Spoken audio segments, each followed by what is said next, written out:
Hi viewers, எல்லோரும் எப்படி இருக்கீங்க? நான் நல்லா இருக்கேன். கௌசி குக்கிங்லேருந்து உங்கள் கௌசி தான் பேசுகிறேன். நான் இன்றைக்கி என்ன செய்ய போகிறேன்னா, ஹெல்த்தியான நட்ஸ் பாயாசம் தான் பண்ண போகிறேன்.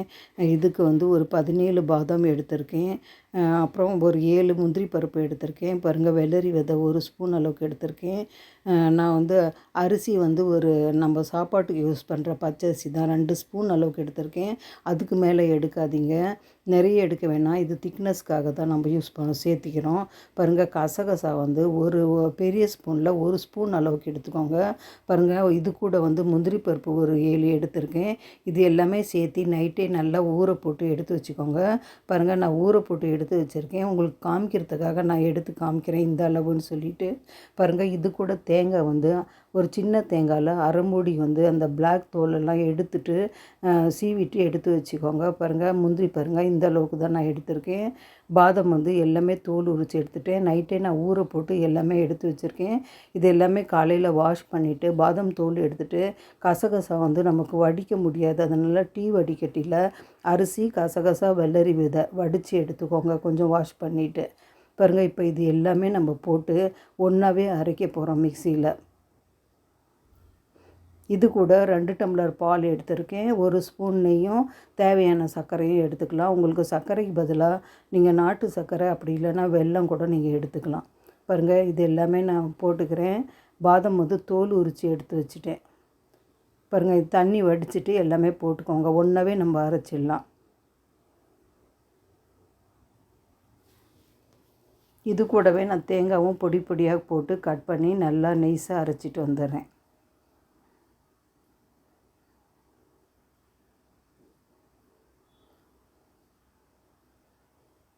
நல்லா பொடியாக கட் பண்ணி போட்டு நல்லா கொஞ்சமாக தண்ணி போட்டு, நீங்கள் தண்ணி வந்து எவ்வளோ வேணாலும் போடுங்க, நம்ம தோசை மாவு பதத்துக்கு கரைக்க போகிறோம்.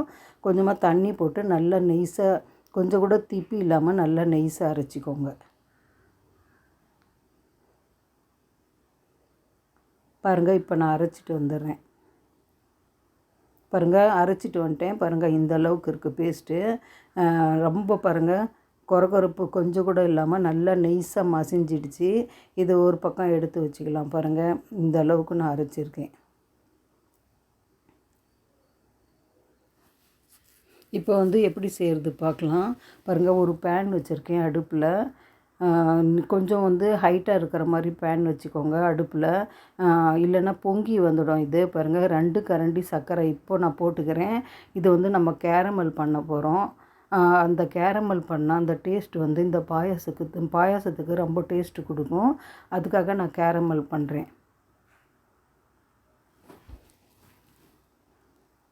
அப்படியே கொஞ்சம் மீடியம் ஃப்ளேமில் வைங்க, அது அப்படியே சுகர் மெல்ட் ஆகிடும் நல்லா.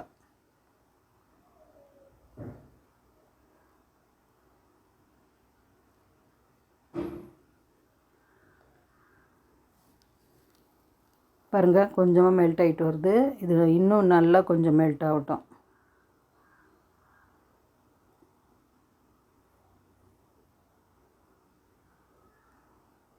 இது வந்து பாயசத்துக்கு கலரும் கொடுக்கும், கொஞ்சம் லைட்டாக ப்ரௌன் கலர் கொடுக்கும், டேஸ்ட்டும் கொடுக்கும், அந்த கேரமல் டேஸ்ட்டு.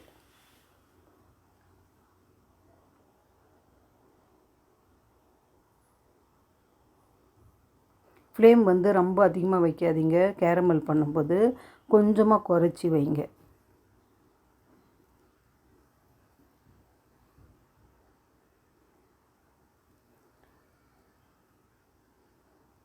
பாருங்கள் வியூவர்ஸ், ஓரளவுக்கு கொஞ்சம் மெல்ட் ஆகிடுச்சு. 1 ஸ்பூன் நெய் மட்டும் நான் போட்டுக்கிறேன். நெய் வந்து இதுக்கு ஆப்ஷனல் தான், நீங்கள் போடாமல் கூட செய்யலாம், போட்டு கூட செய்யலாம். ஒரே ஒரு ஸ்பூன் நெய் போட்டேன். அது கொஞ்சமாக அந்த வாசனை நல்லாயிருக்கும், அதுக்காக நான் போட்டேன். நீங்கள் போடாமல் கூட இந்த பாயாசம் செய்யலாம். பாருங்கள், நான் கேரமலில் நெய் போட்டேன். இப்போ வந்து ஸ்லோ பண்ணிவிட்டு அடுப்பு ஓரமாக நின்றுட்டு நீங்கள் அந்த பால் ஊற்றுங்க. அப்படி இல்லைன்னா முகத்தில் தெரிச்சிடும். அதனால் வந்து ஃப்ளேமை ரொம்ப குறைச்சிட்டு நீங்கள் போடுங்க. நான் 2 டம்ளர் பால் சொல்லியிருந்தேன். நீங்கள் பாலுக்கு பதிலாக தேங்காய் பால் கூட யூஸ் பண்ணிக்கலாம். நான் பசும்பால் தான் போட்டிருக்கேன், ஆவின் பால். உங்களுக்கு இன்னும் டேஸ்ட் வேணும்னா தேங்காய் பால் வந்து லாஸ்ட்டாக நீங்கள் ஆட் பண்ணிக்கலாம். பாருங்கள், இப்போ இந்த கேரமல் கரையிட்டோம் நல்லா.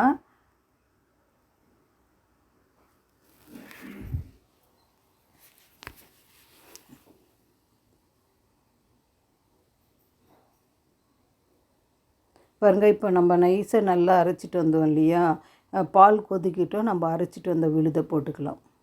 பாருங்கள், இந்த அளவுக்கு நான் தோசை மாவு பக்குவத்துக்கு நான் கொஞ்சம் கரைச்சி வச்சுட்டேன் தண்ணி ஊற்றி. அப்படி இல்லைன்னா நீங்கள் கெட்டியாக ஊற்றுனீங்கன்னா கட்டி கட்டியாக ஆகிடும். அதனால் கொஞ்சமாக தண்ணி போட்டு நல்லா கரைச்சி வச்சுக்கோங்க. தோசை மாவு நம்ம கலப்போம் இல்லையா, அந்த அளவுக்கு லிக்யூடாக.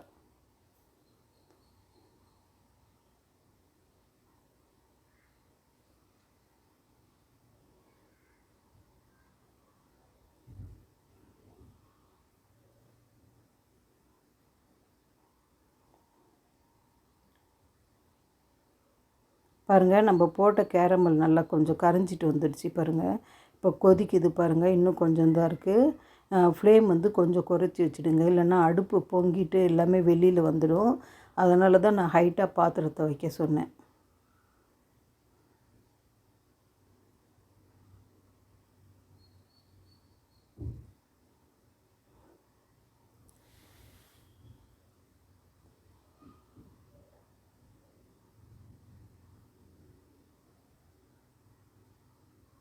நீங்கள் தேங்காய் பால் ஊற்றுறதா இருந்தால் நீங்கள் ஃபஸ்ட்டு வந்து இந்த பாதாம் அரைச்சிங்க இல்லையா, அந்த விழுதை வந்து கொஞ்சமாக தண்ணி கலந்து நல்லா வேக வச்சுட்டு லாஸ்ட்டாக வந்து இறக்கும்போது தேங்காய் பால் போட்டுக்கோங்க. நீங்கள் பசும்பால் போடுறதா இருந்தால் முதல்லையே போட்டுக்கோங்க. பாருங்கள், ஓரளவுக்கு கொதிக்குது.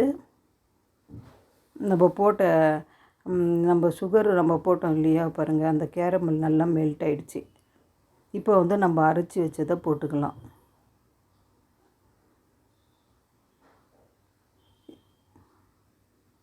நம்ம ரொம்ப கெட்டியாக போட்டோன்னா நல்லா ரொம்ப திக்காயிடும் களி மாதிரி.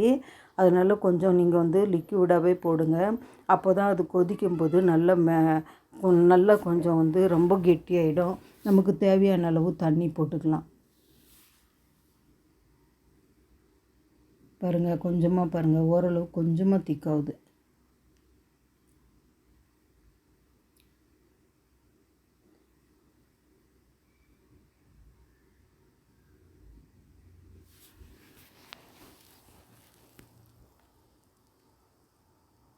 நான் கொஞ்சமாக மிக்சியில் தண்ணி போட்டுக்கிறேன்.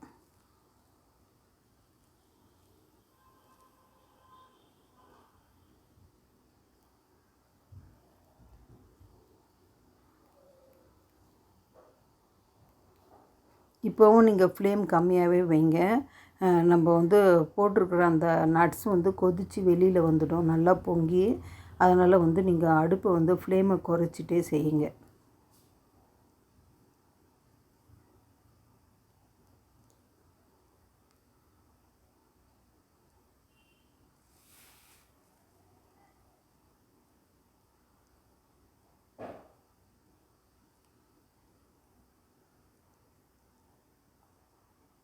இப்போ வந்து நம்ம கேரமல் பண்ணுறதுக்காக கொஞ்சம் சுகர் போட்டோம். நம்ம டேஸ்ட்டுக்கு இப்போ நம்ம எவ்வளோ சுகர் வேணுமோ போட்டுக்கலாம். நம்ம கேரமல் பண்ண சுகர் கொஞ்சம் இனிப்பாக தான் இருக்கும் அந்த பால். இதுக்கு இன்னும் டேஸ்ட்டுக்கு எவ்வளோ வேணுமோ, நீங்கள் எவ்வளோ எடுக்கிறீங்களோ அதுக்கு தகுந்த மாதிரி டேஸ்ட்டுக்கு சுகர் போட்டுக்கோங்க.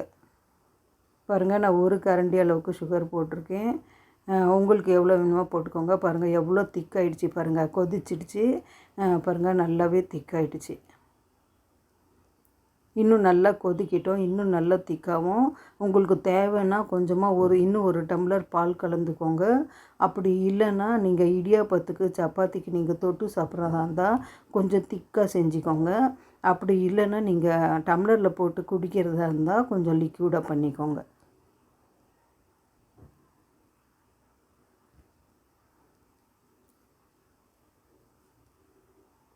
பாருங்கள், இந்த அளவுக்கு கொதித்து நல்லா திக்காக இருக்குது பாருங்கள்.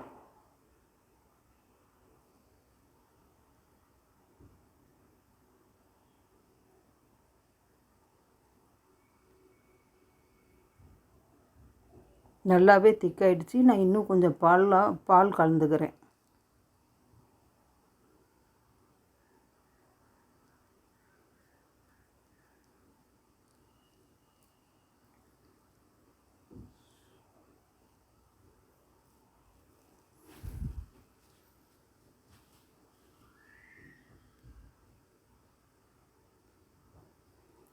இது வந்து நீங்கள் இப்படியே கூட குடிக்கலாம். கொஞ்சமாக நட்ஸு வந்து பாருங்கள் ட்ரை ரோஸ்ட்டு பண்ணிக்கிறேன் நான்.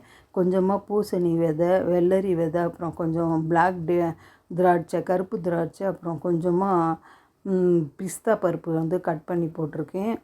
இது வந்து நீங்கள் சர்வ் பண்ணும்போது மேலே போட்டு கொடுத்தீங்கன்னா க்ரன்ச்சியாக கொஞ்சம் சாப்பிட்றதுக்கு நல்லாயிருக்கும். அப்படி உங்களுக்கு பிடிக்கலன்னா நட்ஸ் வந்து மேலே தூவுறது நீங்கள் அப்படியே சாப்பிட்லாம். பாருங்கள், மேலே வந்து நம்ம பிஸ்தா பருப்பும் கொஞ்சமாக திராட்சை, முந்திரி இது போட்டிருக்கேன். வெள்ளரி விதையும் பூசணி விதையும் பாருங்கள், சூப்பராக இருக்கும் இது சாப்பிட்றதுக்கு. நீங்கள் இடியாப்பத்து கூட எது கூட நீங்கள் தொட்டு கூட சாப்பிட்லாம், அப்படியே கூட குடிக்கலாம். வீக்காக இருக்கிற குழந்தைங்களுக்கு இந்த மாதிரி வீக்லி 1 டைமாவது நீங்கள் செஞ்சு கொடுங்க. அவங்க ரொம்ப ஹெல்த்தி ஆகிடுவாங்க. எவ்வளோ நல்லா இருக்கு பாருங்கள் பாயாசம். இது வந்து நான் கொஞ்சமாக திக்காக தான் நான் செஞ்சுருக்கேன். நான் இடியாப்பத்துக்கும் தொட்டு சாப்பிடுவோம். அதுக்காக உங்களுக்கு வந்து எவ்வளோ லிக்யூடாக வேணுமோ அவ்வளோ லிக்யூடாக பண்ணிக்கோங்க. இது வந்து ரொம்ப ரொம்ப சூப்பராக இருக்கும். என் சமையல் உங்களுக்கு பிடிச்சிருந்ததுன்னா கௌசி குக்கிங் சேனலுக்கு லைக் பண்ணுங்கள், கமெண்ட் பண்ணுங்கள், ஷேர் பண்ணுங்கள், சப்ஸ்கிரைப் பண்ணுங்கள்.